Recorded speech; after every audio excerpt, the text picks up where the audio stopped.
State sentinel में आपका स्वागत। मैं हूं रविंद्र सिंह। आपको याद होगा कुछ दिन पहले जम्मू में सैनिक कॉलोनी, जो सैनिकों के लिए कॉलोनी गवर्नमेंट ने बनाई थी, वहां पर एक डिस्प्यूट देखने को मिला।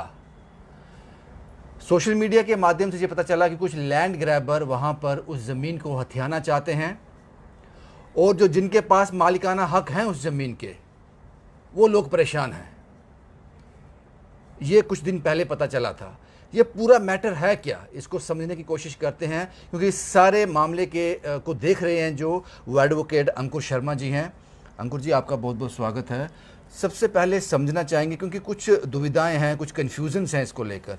सबसे पहले आप बताओ, ये पूरा मसला क्या है जम्मू के सैनिक कॉलोनी के?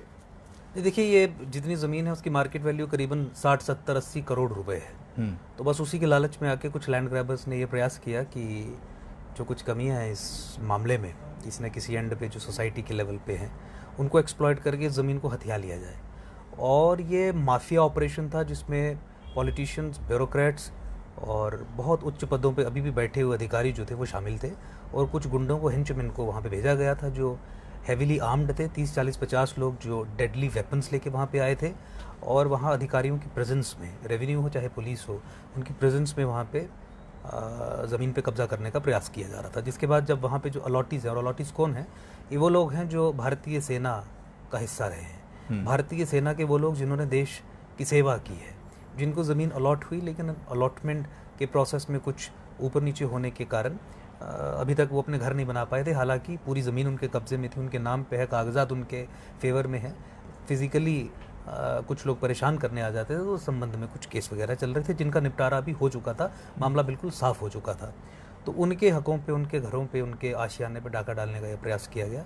और बहुत अनफॉर्चुनेट सिचुएशन है कि सरकारी तंत्र के बीच में बैठे हुए उच्च अधिकारियों, बहुत बड़ी पोस्ट पे अधिकारी जो थे, वो भी डायरेक्टली इसमें इन्वॉल्व थे, जिसके डॉक्यूमेंट्री एविडेंस जो हैं वो अवेलेबल हैं और शायद पब्लिक डोमेन में भी अवेलेबल हैं, जो समय आने पे उचित कार्रवाई के लिए इस्तेमाल किए जाएंगे। अंकुर जी, इस केस को आप देख रहे हैं, आने वाले दिनों में क्या इसका रहेगा? क्योंकि जो जैसा कि आपने बताया कि उन्होंने कोशिश की कि इस लैंड को ग्रैब कर लिया जाए, कहाँ तक? सबसे बड़ा सवाल ये है कि ये पॉसिबल कैसे हो पाता है? जैसा कि आपने बताया कुछ ऑफिशियल्स भी इसमें हैं, इसलिए ये पॉसिबल हो पाता है। आगे क्या फ्यूचर क्या है इसका? देखिए, 60, 70, 80 करोड़ का अगर मामला हो तो फिर ये जो बाबू लोग हैं, ये फिर माफिया का रोल भी अपना लेते हैं।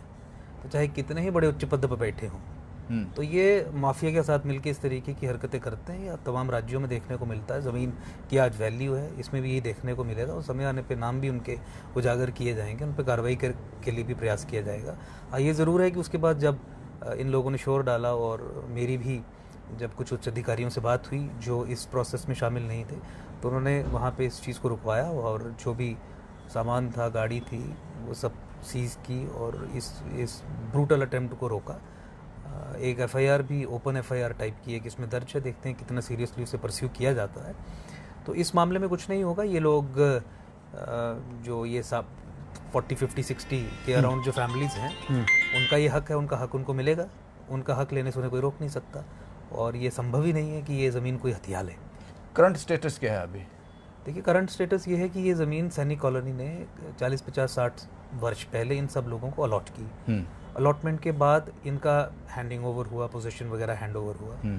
तो मैं कुछ कानूनी आपको थोड़ा सा ब्रीफली बता दूं, ताकि कोई कन्फ्यूजन ना हो पाए। जो लोग सुन रहे हैं उनको, जो दूसरे पक्ष के लोग हैं प्रॉबेबली, जिनका कोई पक्ष नहीं है, वो एनक्रोचर्स हैं, लैंड ग्रैबर्स हैं, माफिया हैं, वो बरगला ना सकें। वो ये है कि कुछ लोगों ने ये कहा कि भाई ये जो सैनिक कॉलोनी ने लैंड एक्वायर की है, तो ये जो पर्टिकुलर चंक ऑफ पीस है, ये एक्वायर नहीं हुआ है, हमें कॉम्पनसेशन भी नहीं मिली है। तो अगर मान लीजिए उनकी बात सही भी हो, तो अल्टीमेटली उनकी जो एंटाइटलमेंट है वो कॉम्पनसेशन तक ही रहेगी, क्योंकि हाउसिंग एक पब्लिक पर्पज़ है। पब्लिक पर्पज़ के लिए जब सैनिक कॉलोनी ने इतना बड़ा चंक एक्वायर किया, उसमें से अगर कुछ थोड़ा बहुत रह भी गया, तो कोई ओनर, कोई मालिक जो प्रीवियस ओनर है, कागज़ों में चल रहा है, वो ये क्लेम नहीं कर सकता कि मैं ये ज़मीन नहीं दूंगा और ये ज़मीन मेरी है। वो अलॉटमेंट हो चुकी है, हैंडिंग ओवर पोजीशन एटसेट्रा सब कुछ हो चुका है। प्रोसीजर फॉलो करके केवल कंपनसेशन तक का मामला रहता है। आप ज़मीन को छीन नहीं सकते, ले नहीं सकते। इस संबंध में एक और केस फाइल किया गया था, जो फाइनेंशियल कमिश्नर रेवेन्यू के पास था, जो पहले डिविजनल कमिश्नर के पास भी था, उनके संज्ञान में भी था। फाइनेंशियल कमिश्नर रेवेन्यू के पास यही केस था कि ये जो प्रीवियस ओनर्स अपने आप को ओनर्स कह रहे हैं, कि जो म्यूटेशंस हैं वो खारिज होनी चाहिए। तो वो केस चला, और 21 या 22 दिसंबर को उस केस में फैसला आया 2022 में। एफसीआर ने स्वयं दोनों पार्टीज़ को बुला के, और स्वयं उस केस में मैंने ही एक बार आर्ग्यू किया था फाइनल हियरिंग वाले दिन, तो उसमें फाइनेंशियल कमिश्नर रेवेन्यू ने ये फैसला दिया कि इन लोगों की म्यूटेशंस खारिज की जाती हैं। उनकी जो म्यूटेशंस थी जिसके बेसिस के ऊपर, उनकी जो इंतकाल थे जिसके बेसिस के ऊपर वो अपने आप को मालिक कह रहे थे, वो भी खारिज हो गई। वो हालांकि डिफरेंट प्रोविजंस ऑफ लॉ के तहत खारिज हुई। तो करंट सिचुएशन तो ये थी कि वो प्रीवियस ओनर भी अभी कोई एग्जिस्ट करता नहीं है, और सरकार जो है वो सैनिक कॉलोनी के साथ मिलकर ये लैंड जिस भी तरीके से internal adjustment against some whatever compensation या चार्जेस वगैरह जो है वो सैनिक कॉलोनी से लेके उनको सारा मामला अलाउ करेगी। ये फाइनल स्टेजेस पे ही था कि वो चीज़ें अपने हाथ से निकलते हुए देखते कुछ लोगों ने शरारत की, जिसमें 60-70 करोड़ का लालच दे के बहुत सारे बाबुओं की भी जीभें बाहर लटक गई, और गुंडों के साथ मिलके उच्च अधिकारियों ने, बहुत उच्च अधिकारियों ने मिलके ये षड्यंत्र रचा। आने वाले समय में तमाम परतें खोलने का काम हम करेंगे। सर एक सवाल हो रहा है यहाँ पे, ये कितना फैमिलीज हैं यहाँ पे जो अभी परेशान है, जो वहाँ घर बनाना चाहती हैं लंबे समय से लेकिन नहीं बना पा रही? ये कोई 70 to 80 के करीब फैमिलीज़ हैं जो फौजी फैमिलीज़ हैं, बहुत हम्बल बैकग्राउंड से लोग हैं, छोटे छोटे रैंक्स के लोग हैं जो कई दशकों से सपना देख रहे हैं कि हमारा आशियाना यहाँ पे बनेगा। इस तरीके से हम सम्मान दे रहे हैं अपने फौजियों को, अपने सैन्य बल के अधिकारियों को, और जो जूनियर ऑफिसर्स हैं या जो सैनिक हैं उनको, कि जहाँ पे ब्यूरोक्रेटिक और पूरा तंत्र जो है और राजनीतिक तंत्र मिल के इनकी ज़मीनों को लूटने का प्रयास कर रहा है, इसलिए क्योंकि ज़मीन की कीमत बहुत अधिक है। अंकुश शर्मा जी, अभी आपने कहा, क्योंकि आप कानून के जानकार हैं, अभी आपने कहा कि एक लंबे समय से ये फैमिली 60-70 फैमिली जो हैं इंतज़ार कर रही हैं, सपना देख रही हैं कि जो लैंड सरकार ने इनको दी है वहाँ घर बना सकें। क्या कानून में कोई त्रुटियां हैं कि इतना लंबा समय हो गया किसी नतीजे पर नहीं पहुंचे? देखिए, कानून में कोई त्रुटियां नहीं हैं, लेकिन जैसा कि मैंने आपको बताया कि जब एक ऑर्गेनाइज तरीके से माफिया जब लोगों को परेशान करना शुरू करता है तो कुछ ना कुछ लूपहोल्स जो हैं वो एक्सप्लॉइट किए जाते हैं हमारे जुडिशियल सिस्टम के भी, जिसके कारण डिलेज हो जाते हैं। लेकिन मैं ये आपको निवेदन कर रहा हूँ कि वो सब चीज़ों को पार करते हुए 30-40 साल लड़ने के बाद अब ये मामला पूरा सेटल हो गया था। चूँकि अब मामला इनके फेवर में सेटल हो गया था, अब कोई चारा नहीं था, तो ये एक लास्ट डिच अटेम्प्ट किया गया कि ज़मीन पे कब्जा कर लिया जाए, कब्जा ली जाए। मुझे लगता है कि ये फाइनली घर बनेंगे उनके, पाप है, ये अधर्म है, और इससे बड़ा समाज के खिलाफ, देश के खिलाफ, राष्ट्र के खिलाफ कोई भी कृत्य नहीं हो सकता।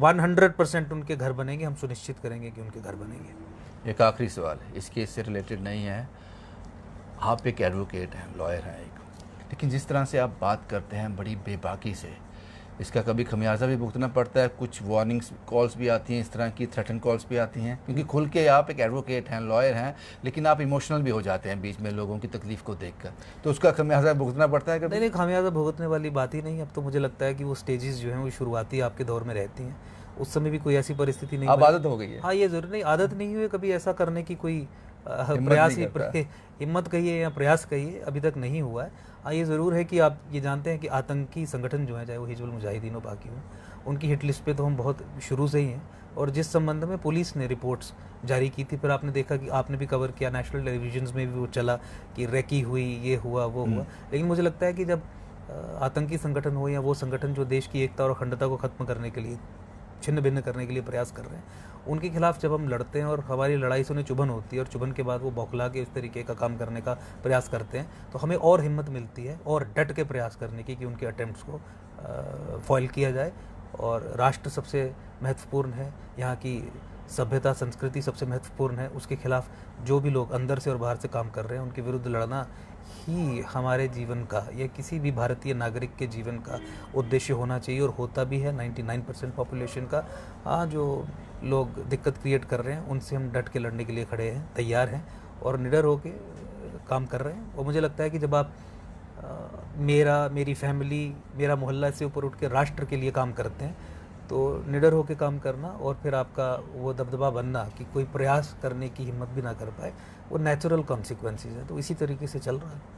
शुक्रिया साहब हमसे बात करने के लिए। सैनिक कॉलोनी से इतने कॉल्स हमें आए कि वो जानना चाहते थे कि हम आखिरकार वहाँ घर बना पाएंगे या नहीं। अंकुश शर्मा जी ने साफ कर दिया है कि 100% आप वहाँ घर बना पाएंगे। मुझे ये इंटरव्यू करने से पहले कम से कम आधा घंटा वेट करना पड़ा, क्योंकि